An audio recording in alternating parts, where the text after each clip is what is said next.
পল্লী বাংলা রিসোর্টে। আর সেটা কীরকম এতক্ষণ তো আস্তে আস্তে আপনাদের দেখাচ্ছিলাম, এইবার ভেতরটা কেমন সেটাও দেখাবো, সন্ধ্যেবেলা কেমন লাগে সেটাও দেখাবো।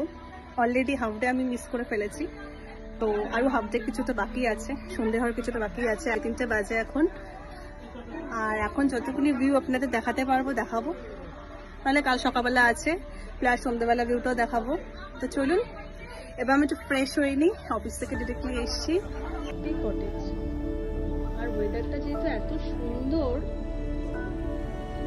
এই লাইটসগুলো রাত্রিবেলা হয়তো জ্বালাবে, বেশ ভালো লাগবে। চলুন তাহলে এবার আপনাদের রুমটা ভালো করে ঘুরে দেখাই। আগের শর্টসগুলোতে তো এক ঝলক আপনারা অলরেডি দেখেই ফেলেছেন রুমটা কেমন, তো এবার আজকে আপনাদের ডিটেলস একটু দেখাই।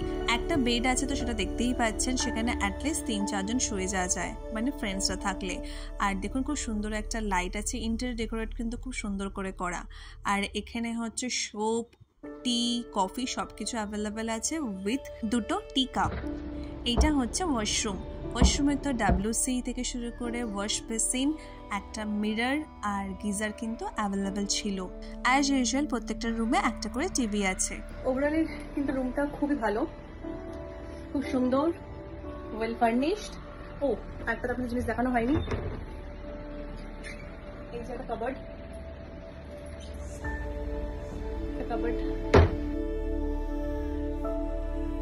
ফ্রেশ হয়ে গেছি, এবার আশেপাশে একটু ঘুরে আপনাদের দেখাবো। চলুন। রুম থেকে বেরিয়ে একদম নিচে চলে এসেছি। নিচে গিয়েই সামনে হচ্ছে বড় লন, আর সেখানে হচ্ছে সুমনরা ক্রিকেট খেলতে অলরেডি স্টার্ট করে দিয়েছে। আর এই যে লনটার সাইডেই যতগুলো রুম আছে সেগুলো কিন্তু সব কটেজ আছে। আর এক সাইডে হচ্ছে রেস্টুরেন্ট, আর এক সাইডে হচ্ছে রিসেপশন আর অফিস। পুরো লনটা কিন্তু পুরোটাই ফুল আর সুন্দর গাছপালাতে ভর্তি। ওখানে গেছে বল খুঁজতে, সুমন এমন বল মেরেছে যে খুঁজেই পাচ্ছে না, আর বল আর পাওয়া যাবেও না। আমরা এখন একটু হাঁটতে বেরিয়েছি, ওরা ওদের মতো খেলছে। আমরা 3টে মেয়ে এই পার্কের দিকটা এসছি। দেখুন কি সুন্দর,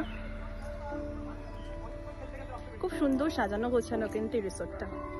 বাচ্চাদের জন্য কিন্তু এখানে একটা সুন্দর পার্কও কিন্তু অ্যাভেলেবেল রয়েছে। গুড ইভিনিং সবাইকে। আমি একটু সাইড হয়ে বসলাম আপনাদের কিছু ইনফরমেশন দেবো বলে আজকে। দেখুন আমার পেছনে সবাই গল্প করছে, ক্রিকেট খেলছিল এতক্ষণ, আমি ওখানেই ছিলাম।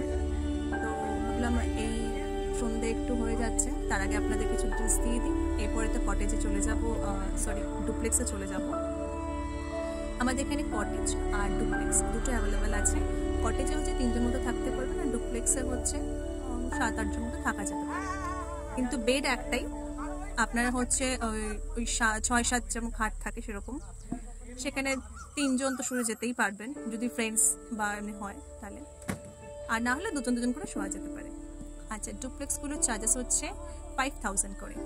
আর কটেজের চার্জেস, যে আমার যে পেছনে দেখুন কটেজগুলো দেখতে পাবেন, এই কটেজগুলোর চার্জেস হচ্ছে 3960 উইথ কমপ্লিমেন্টারি ব্রেকফাস্ট। ডুপ্লেক্সও তাই, উইথ কমপ্লিমেন্টারি ব্রেকফাস্ট। আর লাঞ্চ, ডিনার, স্ন্যাক্স এগুলো কিন্তু আলাকাটায় আপনাদের নিতে হবে। কেমন কি চার্জেস আছে লাঞ্চ, ডিনার আর ব্রেকফাস্টে, মানে ম্যাক্সিমাম চার্জেসটা, মানে আমরা যেগুলো খেয়েছি সেগুলো চার্জেসগুলো বলে দেবো কিছুক্ষণ পরে। আমি সেটা নিয়ে আর একটা টিপস দেবো, তো তখন আপনাদের সব ডিটেলসটা বলবো। আর আজকে দুপুরবেলা খাবারটা তো দেখেছেন, খুবই ভালো ছিল খাবারটা, আর প্রত্যেকটা কিন্তু টেস্টি, আর কোয়ান্টিটিগুলো কিন্তু খুব ভালো। এখনো অবধি এক্সপিরিয়েন্স খুবই ভালো পল্লী বাংলাতে। এবার দেখি আজকে নাইটটাও এখানে স্টে করব, কালকে মর্নিং অবধি আছে। তো চলুন আরও কী কী আমাদের সাথে হতে চলেছে সেগুলো আমরা দেখে নিই। আপনাদের সাথে কথা বলতে বলতে আমি তো চাটাই মিস করে যাচ্ছিলাম। চলুন আমি চাটা খেয়ে নিই, আবার দেখা হবে আমার নেক্সট ব্লগে। টাটা। যারা যারা এখনো আগের ভিডিওটা আমার দেখেননি পল্লী বাংলায়, তারা কিন্তু অবশ্যই দেখুন, আর অবশ্যই চোখ রাখুন আমার পরের ভিডিওতে।